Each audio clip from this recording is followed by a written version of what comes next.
I think what we've done here, which has been really wonderful and that Bloomberg has been so helpful with, is to create this dialogue between kids in the Bronx and kids in Mestra, which is a sort of working class immigrant community in Venice, to create that kind of dialogue. So there's an interesting, I think, association between the kind of work that you do, Hannah, and the kind of work that Holly does so beautifully in the Bronx, and then bringing this all together here in this hub. And I know that Bloomberg is going to be hosting some events here later as things continue that have to do with some of the public engagement that the Bronx Museum has done. So that's fantastic. I think one of the important things that all of us have to think about in the 21st century is the fact that any organisation, and particularly those which have art at the centre of them, or art as their main subject or impetus to go forward, are actually involved in creating new systems of opportunity. And I think when those organisations happen to be based in places where lots of services are lacking, then what the organisation is doing becomes really, really, really important. I think that's something also that Bloomberg over the years has really tried to pioneer support of these things which aren't just to do with art. And I think, of course, that is a very, very important part of it, but it's actually to do with this system into which so many different people can be welcomed, and that's something we tried to do with this idea.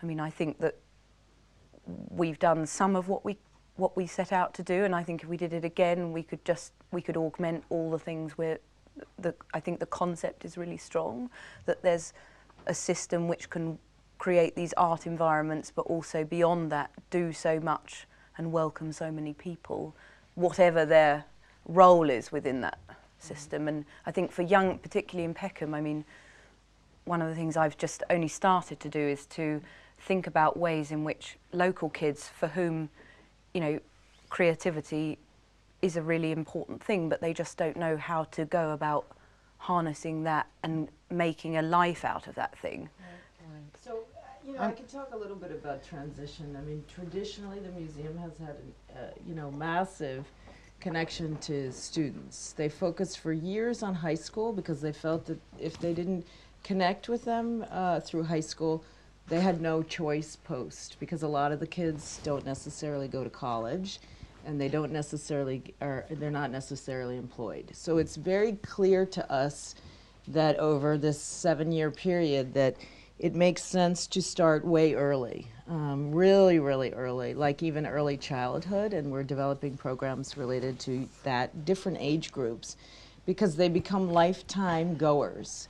And there is a way to create a process. But when there's no employment and there's really dire situations, we have no art in public schools, even though New York City is so broad with all these different museums.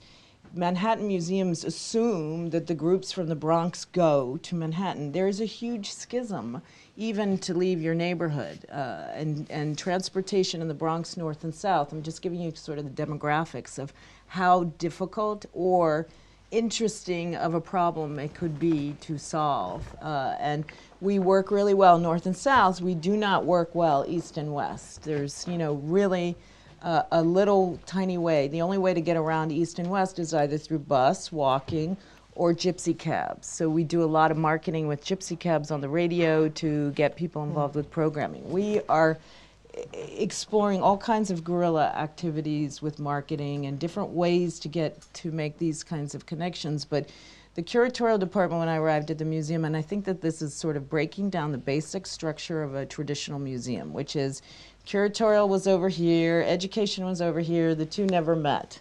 And never talked, never shared ideas about programming. And when I arrived there, I always say this, that, I really felt that a museum was about audience and who lives in the surrounding areas and who is the public, and breaking down the demographics of who that is, and then trying to create a way in and merging these two departments together so that, education would think about exhibition programming, would think about education. And I often said that, if the museum is just going to exist for the curatorial staff, then I'd rather stay home and look at my beautiful art collection at home, because I thrive on audience. I mean, you know, I'm very interested in having visitorship. And the other aspect too that I'll end with is two other components that have happened with the 40th anniversary is to build a community council, which is a group of members who meet at the museum monthly, but to give them, you know, ownership of programming, so that they are actually the curatorial board for public programming. They help us make decisions of what kinds of programs they're interested. They help generate audience. They do a lot of not only leafleting, but they're on viral community, and then they're also going, you know, we have somebody that's a public liaison that actually goes to all these different meetings, and all of them are being trained. We have this thing called community board meetings, where they often go to, they're like membership groups of local communities, and they go to these meetings and make presentations about what the museum, it's no longer just me and the staff that are making these presentations. And then the other aspect, and I'll sort of drop for a little bit, is that adapting schools that don't have art programs, so that you build relationships with kids who then are bringing their parents there on the weekends. And then the third part also is to go free admission. We no longer have an admission policy. I grew up in DC with the Smithsonian, which is free. I learned about art. I spent an enormous amount of time in all of those museums in DC. And our admission, even though it was a suggested donation of $3 to $5, it was a barrier. People they're not used to. When you're trying to figure out like how to pay for daycare and what's going on with your kids after school and lunch money and all these things, you know, it's not easy to come up with the extra resources. So I was able to underwrite and find a sponsor to do that over the next 3 years. And the audience has increased by 50% since we started. Well, in the UK, when they introduced free admission in 2001, was it? Made the most amazing difference to who went to the museums. 300,000% plus. Yeah. Wow, that's amazing. So Philip, I'm wondering if there's a difference in China with the way that people view public art or art made in a public sphere, or the kind of outreach issues that we're speaking about here. Sure. Well, I mean, this question of how do you construe the public is also very much at the heart of what we do at UCCA. But I guess the broader context is just so different that it bears kind of elaborating for a minute. You know, all of these institutions that we're talking about, whether it's the Bronx Museum, whether it's somewhere in London, rest on this idea of a museum as part of a democratic social order. And guerrilla tactics and revolutions, internal and external aside, they still thrive because there is this idea of a benevolent state that, you know, provides public institutions that, through tactics of different sorts, cater to the people around them who are their constituents. In China, which we of course know as basically an autocratic system, the so-called public institutions are really state institutions, which means that they're really party institutions, which means that their main task is to propagate a certain ideological agenda over an extended period of time. And that's been disrupted a bit in recent years as the market has boomed, and you have now sort of private museums and indeed lots of commercial galleries coming online. So just to give you an example, I mean, 10 years ago in China, there was no public context for contemporary art at all. As recently as 1999, the most important exhibitions were happening in basements in residential areas at constant threat of being shut down by the police. And we're here in 2013, where you know people talk about the museum construction boom in China, where there is a real public. I mean, we see it every day at our place. But you know, there is still this like fundamental thing, which is that just simply by in a way being there and thinking about, I mean, okay, so we are a private institution. We were set up by Belgian collectors in 2007 in a philanthropic mindset of trying to give an institution back to the country that had given them joy through the art they'd collected. Okay, all that whole calculus aside, it's remained and endured, and our founders are still very much behind us as we try to diversify funding sources. But what you have in the end is a place that kind of envisions its audience in a way somewhat similar to how your institution might.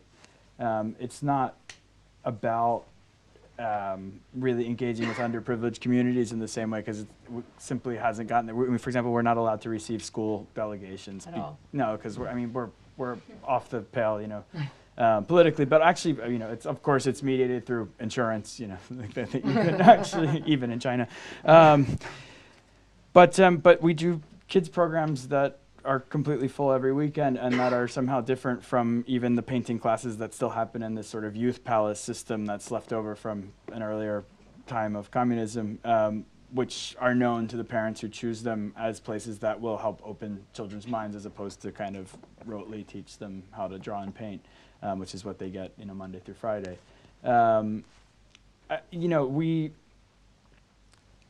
We see a lot of people who have no context for contemporary art.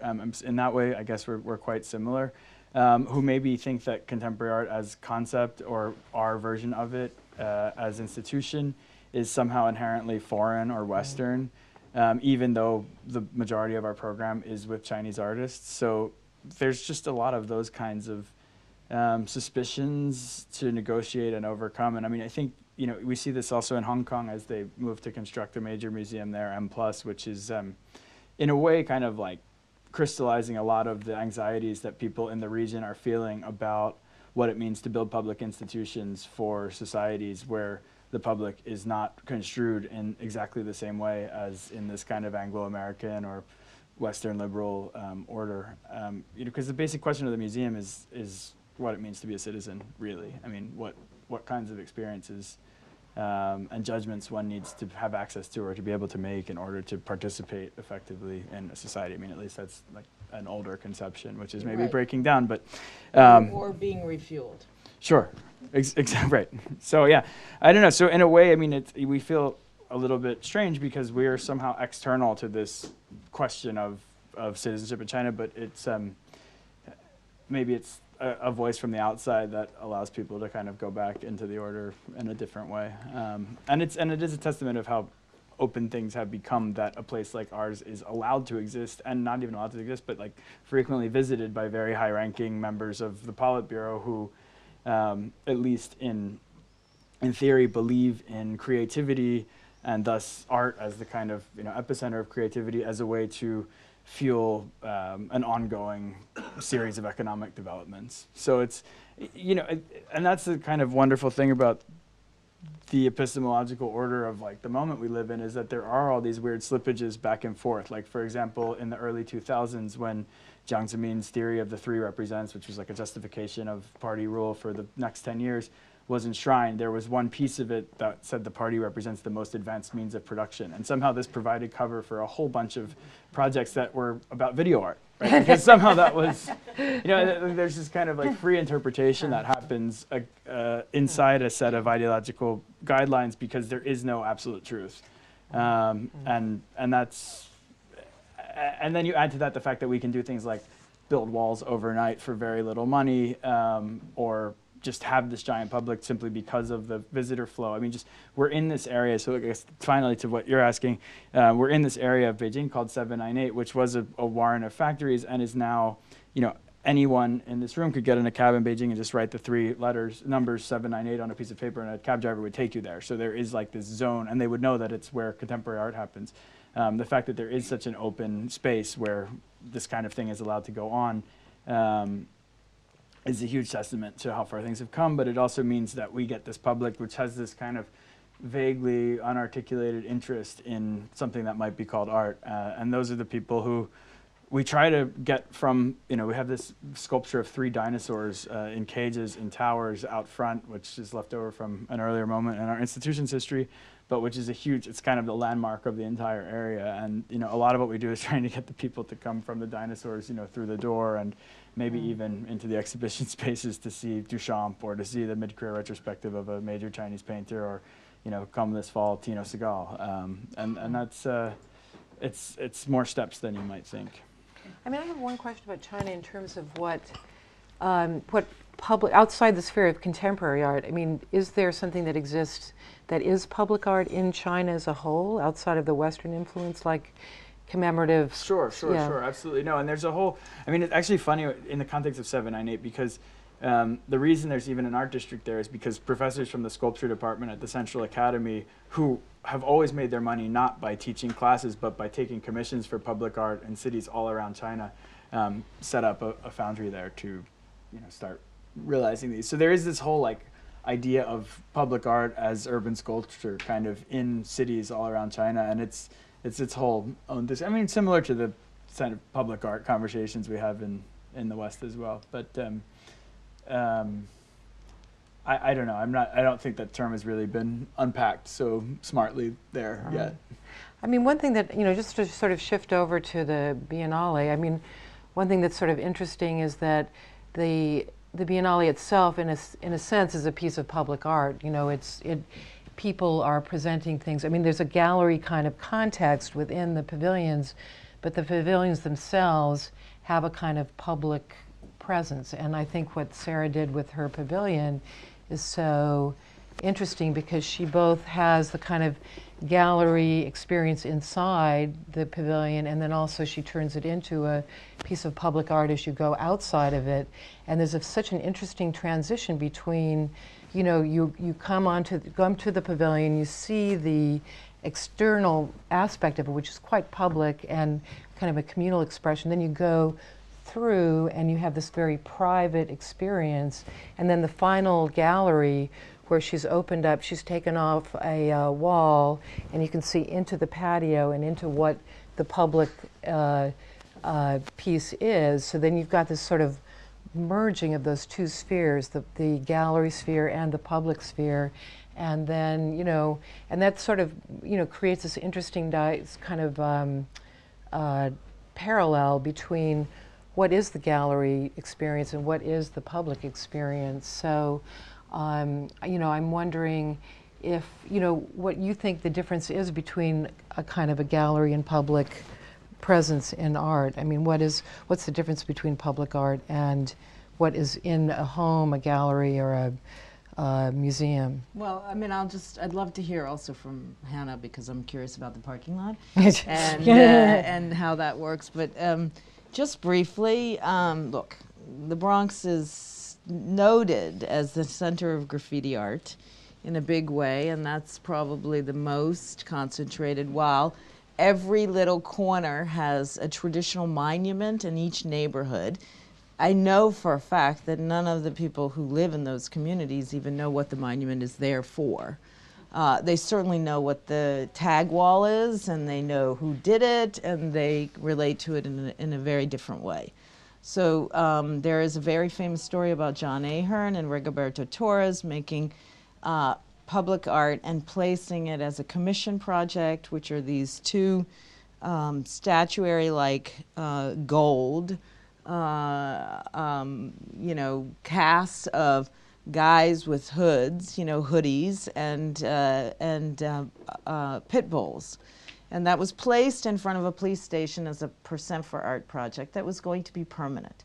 And one thing that does not work well in many communities is if you just place something overnight and it goes there and nobody knows anything about it, and the next day, within 5 seconds, and we've learned this from David Hammons with the Jesse Jackson portrait, which is quite a famous case, but also this particular work was ruined, immediately, but also the dialogue that not only the police department who had these sculptures in front of them hate it, but also the local community hated it because they didn't know anything about it. It was just plopped there. And what we try to do is avoid something called plop art, which is just placed and then hope and pray that it exists the next day when you arrive. So one of the things that I'm really trying to do is, because of the community development and getting so many people involved with what the museum is about, and as you pass the street, you say hello to people in front of the museum and you talk to people, is that I'm ripe for an outdoor project again, besides murals. I've been doing tons of murals, but I am ready for the museum to be the advocate for placing some of, and working really within communities to create these different projects. And I would just be curious a little bit to hear about some of the things you've been doing. I mean, I think one of the great things about Bold Tendencies, and actually Sven can speak, we run Bold Tendencies together, is that we've tried, I mean, it's been a sort of, it was a grassroots project that developed far beyond, you know, we didn't actually have a remit for what we intended to do with Bold Tendencies. We adopted a kind of plug-in, bolt-on approach where, as you know, the thing developed, and as we realised that it was possible for our ambitions to develop with that thing, we plugged in or bolted on what we needed, and and simultaneously we were trying to develop the ways of bringing people in and sending what we do out there at the same time. We never, you know, had to have an education program start up because it was necessary to do one. We sort of believed that everything was in the core in the first place, and then we expanded outwards from there. But I agree with what you're saying about, you know, you can't just drop something in. And again, one of the issues that we come up against with Bold Tendencies is that some people, and it's actually not the local community as such or the African community, it's more some local people like to think that Bold Tendencies is just a sort of middle class project that's just arrived and it's full of hipsters. And fundamentally, I mean, you know, again, with this project here, you know, yes, of course, the artists are of a particular generation and they do represent a particular moment in art and thinking about how one deals particularly with the internet, I think. But on the other hand, this project, I mean, you just have to look at the book of all the people who've come to see it. You know, it's not for just one particular community, and nor is Bold Tendencies. I mean, what the exciting thing is actually the cross-pollination of so many different ideas and people and generations, and out of that comes, you know, the urge for progress, I think. And for me, like, progress in its widest possible sense is one of the most exciting things to be involved with. So Peckham actually just did, so it's in the top of a garage that's in Peckham, and then you're doing all sorts of different types of like what kind of programming? So Bold Tendencies is, there's a multi-storey car park in Peckham. It's 10 stories high, and the top, and it's underused because it was built for a supermarket to service a supermarket that was never built, and then they built about 25 metres down the road, a ground level car park. So there was no need for the multi-storey car park, and everyone used the ground level car park, which was also free. So it was a case of really bad town planning. And so they were left with this kind of, I mean, monstrously large building. It's like 170 metres long and 45 metres wide. So from the artist's point of view, you know, it's the most amazing dynamic catalyst to make great and ambitious projects. So, and it's built in a sort of, it was built in the 80s, and it has a sort of brutalist style architecture to it. So the architecture fades away when you put something in there. It's also got the most extraordinary view out of onto the whole of London from the top, in an interesting perspective. And you know, so the whole space is super underused, and the top 4 stories were locked off, and that's what we took on a lease from the council. That's how it worked. And then we commissioned, or we wanted to commission ambitious projects by younger artists or international artists who hadn't necessarily shown in London before, and that's what we started doing. And then we, you know, I was very interested in dance and music and architecture, and so we just brought all of those things in. From the architecture perspective, we realised that, you know, the situation was quite hostile on the top of a car park, however warm it is, and it was difficult to get people to come and stay. So we came up with the idea that we could have if we built a cafe on the top, you know, that in itself was a really interesting piece of architecture. And of course it was a massive challenge to get that to happen because of all the engineering stuff. Then people really would come and stay, and that's what happened, you know, from, I I think it was in year 3, was it, that Frank's is the name of the cafe, arrives in year 3, and our visitor numbers went literally from, I think, 1,000 people to 30,000 people. Wow. And sure, with that comes a whole new set of problems about having, you know, the combination of, is it a bar or is it a sculpture project? But, you know, that's what you have to deal with if you're going to, if you want to bring lots and lots of people. And I think it's that you know, that thing you say, you know, here's the church and here's the steeple, open the doors and here are all the people. Like, I say enhanced visitorship. you know, That's you have how to, I refer to you have it. to have a place for people to be. And feel welcome. And also to stay longer. I mean, that is huge. I mean, and if they've got a slice of cake and a seat, I don't care. They're gonna stay there, and they will, you know, whether they like it or not, they have to go by the things that we put there. And there's different levels of engagement. We just have to accept that. Not everyone can engage in a way that someone super consumed by the art world every single day of their life reading Art Forum is not the same, right, as somebody who comes on a Saturday morning with their children. But in the end, there is some unconscious transformative experience. I know that sounds really mystical, but I genuinely believe that's the case. Can I just ask a question between what you're talking about, which is so amazing, and then also this space itself? Like, what is the relationship? Like, how was this created, and how? What is the genesis? And well, this project came out of, you know, an idea we thought. You know, we did a project in 2009 when we were on our mission to sort of change the perception of, I mean, in London in particular, Peckham is very well known for this TV programme called Only Fools and Horses.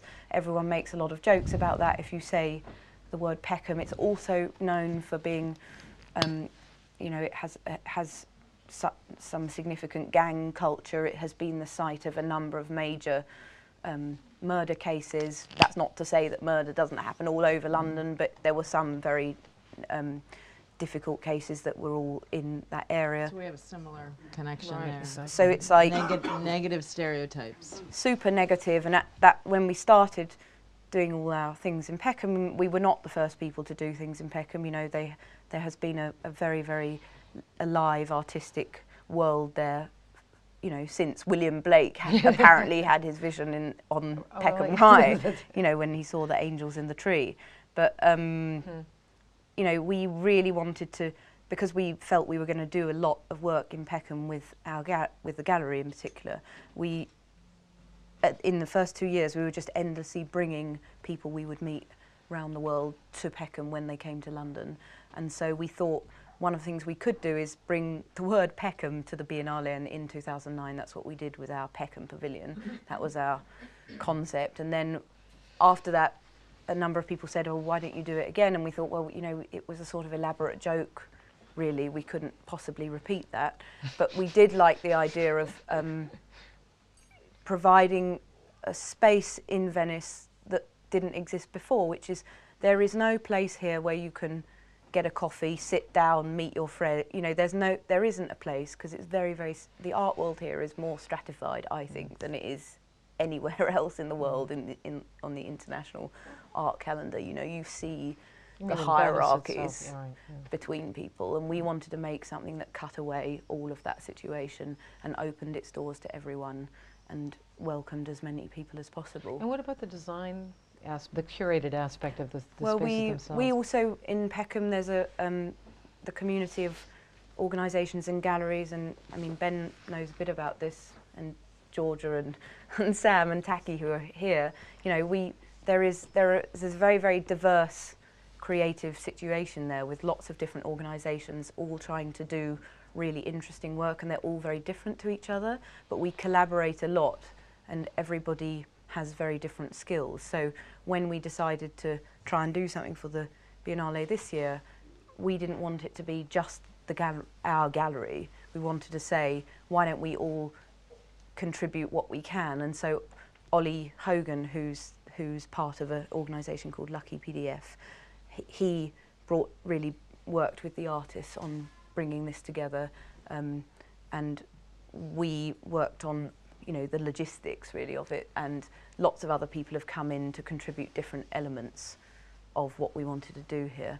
And then there are a lot of people coming in as part of our program of events and performances. And what will happen at the end? I mean, will this continue or be dismantled, or what's going to happen? Oh, I'm just curious. after September, I mean, this will Yeah. be dismantled. Yeah. But I think the concept is really Still strong. prevalent. And Yeah. one of the things we want to do next year is, if we can do it, we're going to try and do it in Mexico City, which we think would be really Interesting, exciting. yeah. And I think it could actually happen in a lot of City. places. But I mean, we just have to think about logistically how that's possible. But I do think that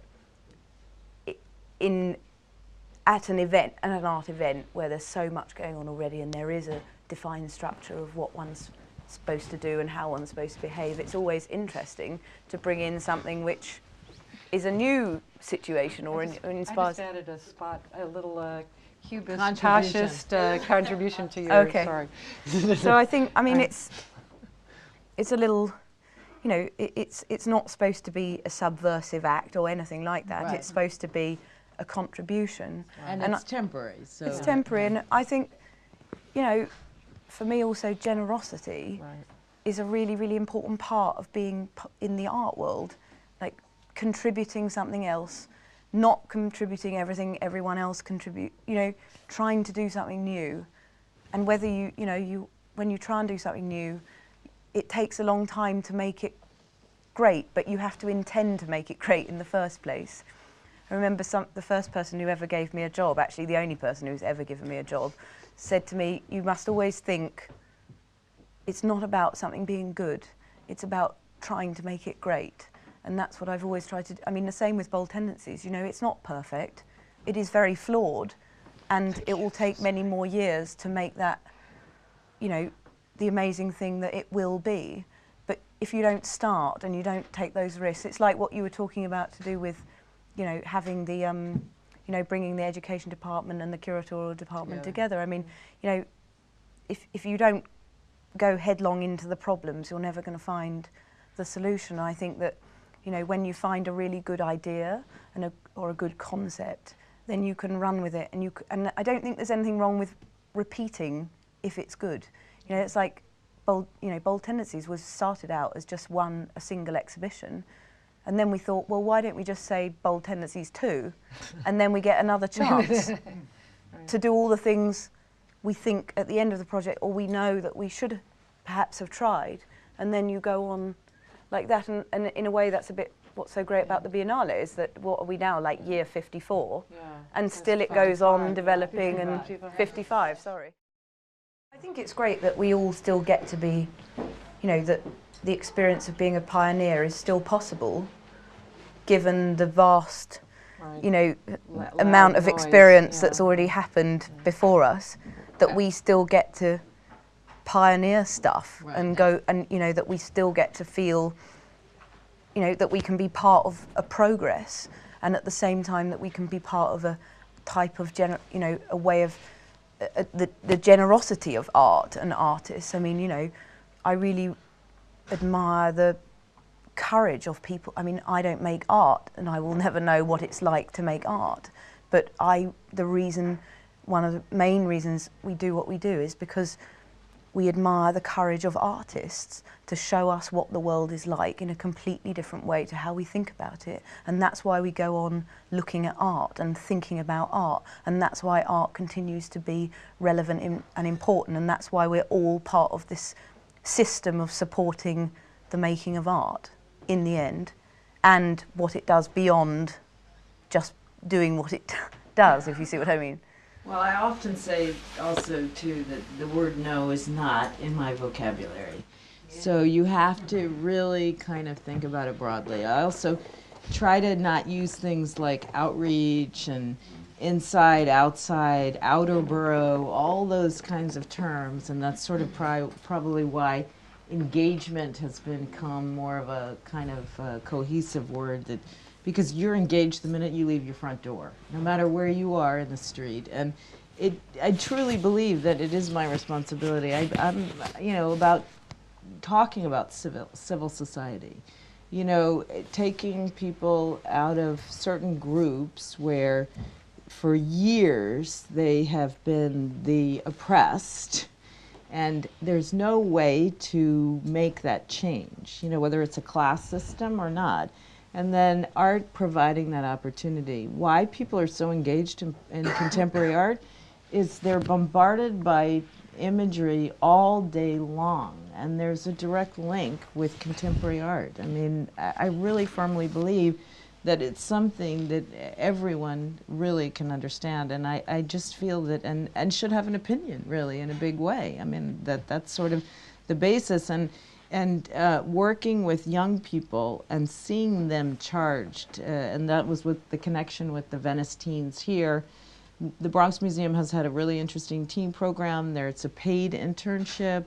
They're there for 10 months. They have an ID. They travel all over the city looking at different types of art events. And we studied civil rights recently and had a big exhibition from the High Museum about civil rights. In the Bronx and in, especially in Harlem, there were lots of freedom riders, which were all these people who went for the civil rights movement, many demonstrations, and their own history. If you know, we're in the largest, oldest African American community called Morrisania, and they were freed slaves originally from and the connection to that really brought a subject matter, because half the population is bilingual in Spanish.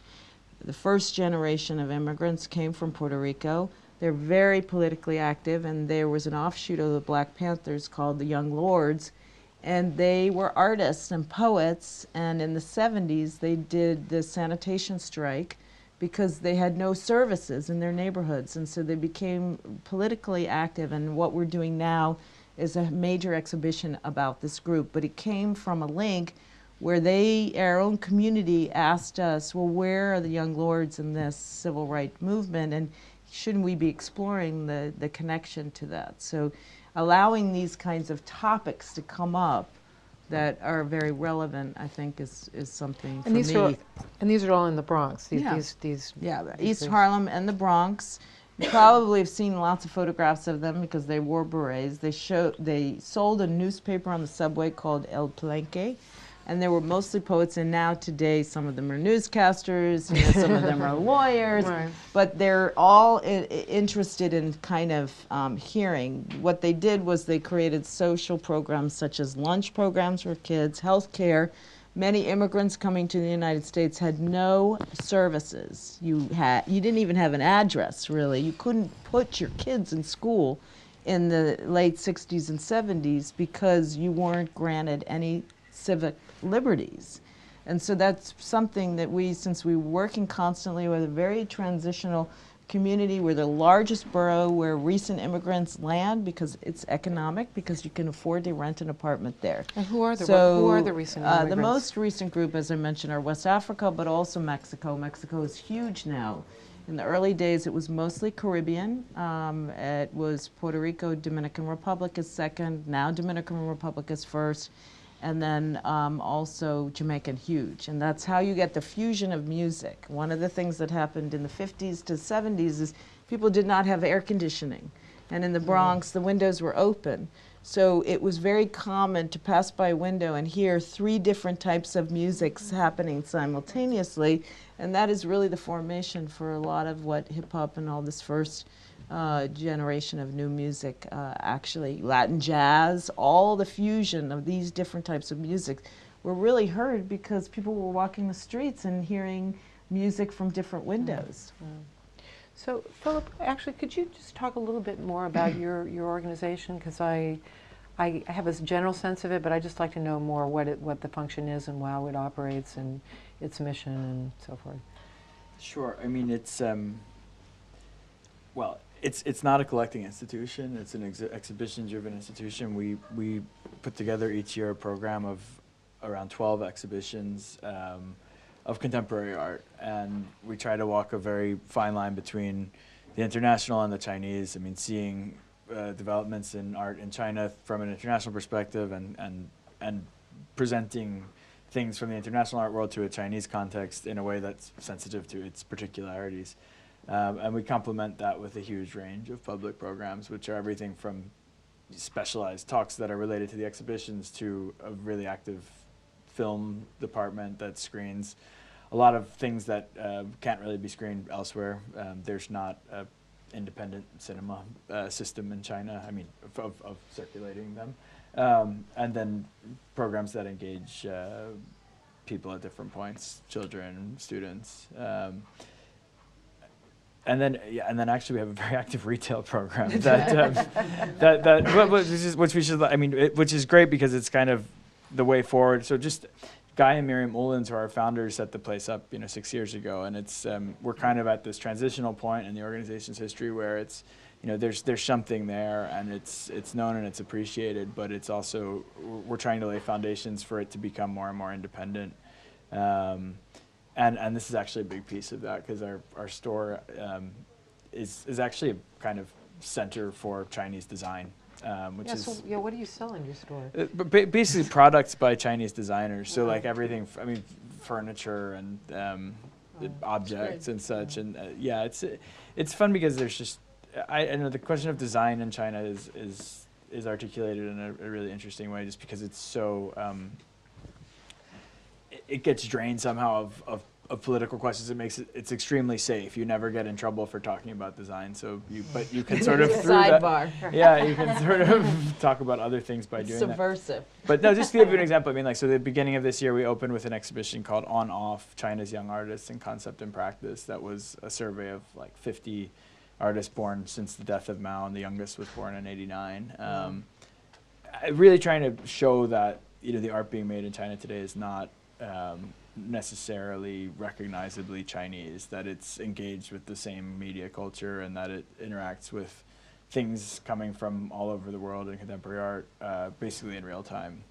And then, for example, right now we have a mid-career retrospective of a painter called Wang Xingwei, who's was born in 1969, and if you had to compare it to someone in the West, it might be someone like a John Curran, but it's a figurative painter with a crazy imagination and sensibility, who, in my mind, is like showing a way forward for this very strong culture of figuration, which still exists because that's what all the academies are still based on, even as they start to innovate.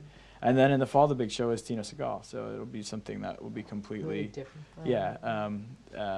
I think, and then complemented by lots of other shows. So, in the smaller exhibition halls right now, we have a beautiful show called Duchamp and/or in China, which is it's actually the first time we've had Duchamp shown in any serious way in China. So it's like 30 of his pieces, and then pieces by 15 Chinese artists that relate to it in different ways from the 80s onward. So yeah, I mean, it's about giving people ways into contemporary art and different kinds of people. So, I think one of the things for me that's so amazing about the Biennale is that we're talking about sort of the different ways of experiencing art, the different voices there, and I feel like the Biennale really gives a chance, for me at least, to sort of experience things, both the kind of, high art, elite, but also, with all the kind of complexity of national pavilions, you really get voices from all over the world, from the Bahamas and from Cuba, and, so it's not just the kind of the really, blue chip artists that you're hearing from. So Gemma posed the questions about, what did we all feel about the Biennale, sort of wrapping up our sense of it, and I'm wondering if, we could each just talk about that a little bit in the remaining seconds ticking away. Well, for me, it's been research and a great way to not only meet artists, but also critics and curators, and use it as a way to incorporate programming that traditionally would never come to the museum. I mean, I think I've been coming here since the early 80s, right out of college, and landed here and had always sort of met new artists and discovered. And I do this, and it's very different from in the earlier years being in a Biennale. Was not directly related to any kind of commercial context. It was really a forum for people to have exchange of ideas and meet each other and use that as an outlet. I mean, I've been going to the Havana Biennale since 1994, but that was never a commercial context up until recently. And it always was a way for people in the rest of the Caribbean and Latin America and Africa. I remember in 1994, the first time I ever got introduced to artists from South Africa was in Cuba because there were 22 artists who came for part of the exhibition, and that was a way that I was the first time ever seeing their work. So for me, it's been very informational, and also a way to read a lot of different text materials, and to, now granted, most of the traditional countries will select artists that are not necessarily emerging, so that filters through lots of different, ways, but in general, there are all these other pavilions that make it a really interesting thing to seek out and get lost in Venice. So that's how I describe it. Philip, what about you? Well, I mean, for me, it's a balance between like really trying to sort through what Massimiliano is trying to say in the theme show, because it is a little bit of, there's such a polyphony of voices now that the main event is no longer really the main event. But I don't know. I mean, I have a lot of respect for him, and I went back a few times, and it's just, it's hard kind of in the chaos of everything else that's going on to really weave your way and try and find a line through an exhibition like that. But I think there's some really interesting moves. I mean, just from starting to talk about this idea of the encyclopedic and that kind of leading into this idea of what it means to be alive today when you have this huge cacophony of information and images and influences coming at you, which is, I think, what he really got into towards the end. And then it's always funny to go from that into these national pavilions, which are so different to each other. And so I mean, I can't help ever but reading it as a kind of geopolitical commentary, but to see kind of how particular nations construe this idea of contemporary art and National identity. and represent themselves, or try to, sometimes by undoing it, but it's more than. It's a hard place to meet people, though. It's just, you're always late. It's like. What about Hannah? What about you? Well, I have to be really honest and say I have not seen a single exhibition. I have not met a single person outside of this room.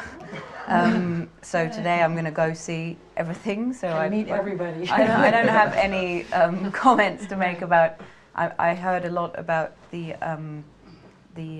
main exhibition, which I'm really looking forward to seeing, particularly because I think it brings in a lot of voices and ideas that may not necessarily have been part of the contemporary dialogue right now. So for me, this sounds really interesting, but I just wanted to be really upfront and say I really haven't been anywhere and done anything. So I'm looking forward to the future. So Ariane, what about you? You're one of the, Ariane Lovelace has a very unique role here, but she's friends with everyone here actually. So what, as a kind of disinterested person, what have you taken away from the whole kind of Biennale experience this time, if anything?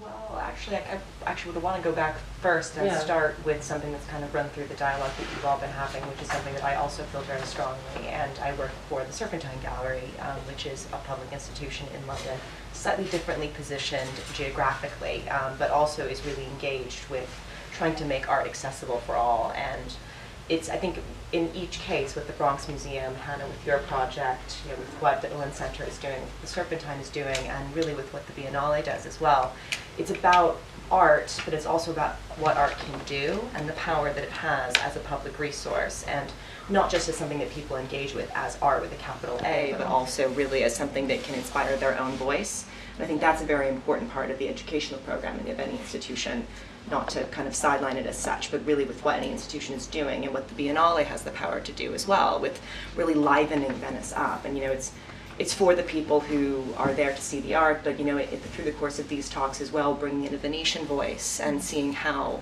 people who are in a sense local, how they interact with the art and with this experience. And so, I mean, we've personally, for the Serpentine, been running a dedicated program where we've been kind of going around and seeing different elements of the Biennale, and that's very interesting. But I think just across the board, it's very exciting to see how a city can be changed by this kind of temporary presence. What about other people? Like Rebecca? You've been here in a very kind of a pragmatic way, but what's your sense of, you know, your whole experience here, actually, even. Well, what Carey did, sorry, Carey did about the city. I've been here for a while, and I'm staying in a place which is very local, and there's a high school, and you know, I get up in the morning and I see all these kind of kids going to school, and there's very much two Venices. There is the art world and the Biennale that comes and invades Venice, and then there's Venice, and I feel very conscious of that. And I think also, you know, I live near Peckham. So I know what it's like to have the kind of, as you said, sort of hipsters and middle class people descending on your place and being very much not part of your community. So I think it's very important for Bold Tendencies, and I think the South London Gallery does it incredibly well in Peckham. And I don't think that we do that here. The Biennale just comes, and I think the whole idea of public art is very interesting, and what Holly said about it's about people. And the only way you can really engage the public in public art is to get them to be involved in it, which is not necessarily to make it, but it's got to come from them. What do you want here?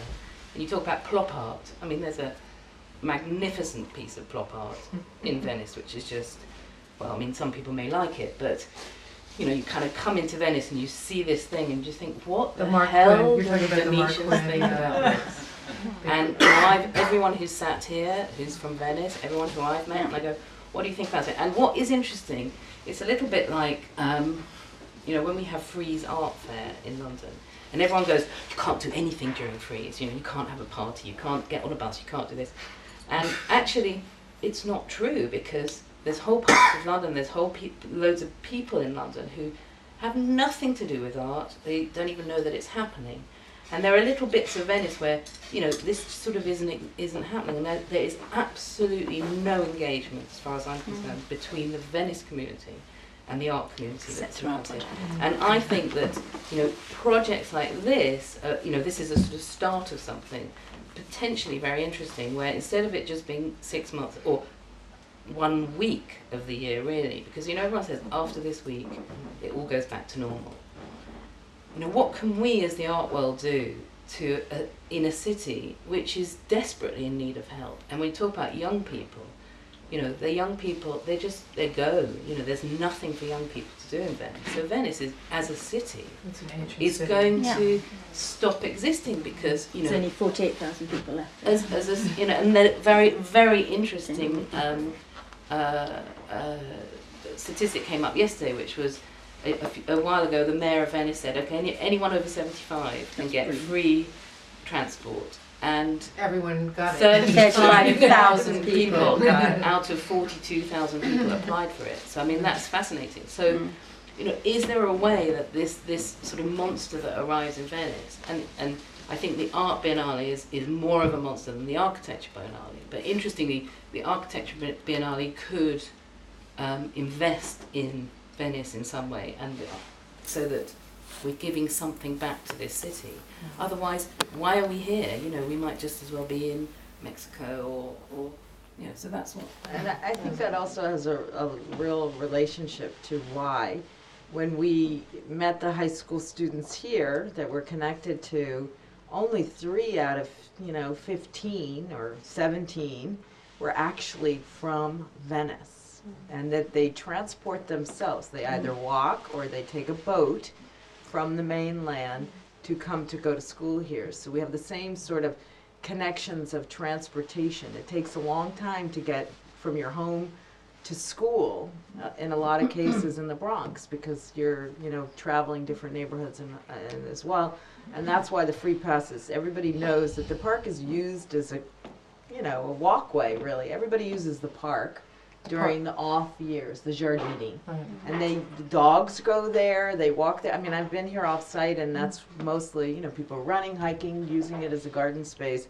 And I think that the idea really is to connect and do these free waivers to bring more people into the pavilion that traditionally would never go, and to have these workshops, to have this kind of exposure and experiment to see, and then to help the Guggenheim also, we're working with their education program, for them to think more broadly about their own programs and how, besides tourists, and how they can have an infrastructure themselves here as more of a basis instead of just focusing on one type of economic social group, and you know, consider the visitorship. You know, they don't have programs for senior citizens. They've been trying to figure out ways to do that.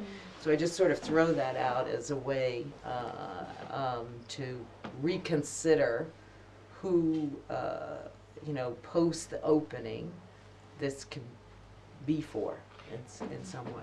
And that's an interesting, I mean, Holly and I actually have to go now, unfortunately. But, but that, you know, a part of the dialogue was to open questions to others beyond the room. So that's an interesting question to kind of, to put out there. So thank you, everybody. Thank you. I just want to thank personally Gemma and Rebecca and Ben and Sven and Lois and, you know, and the whole team here, and because it's just been a great experience working with you, and thank you for your generosity so much.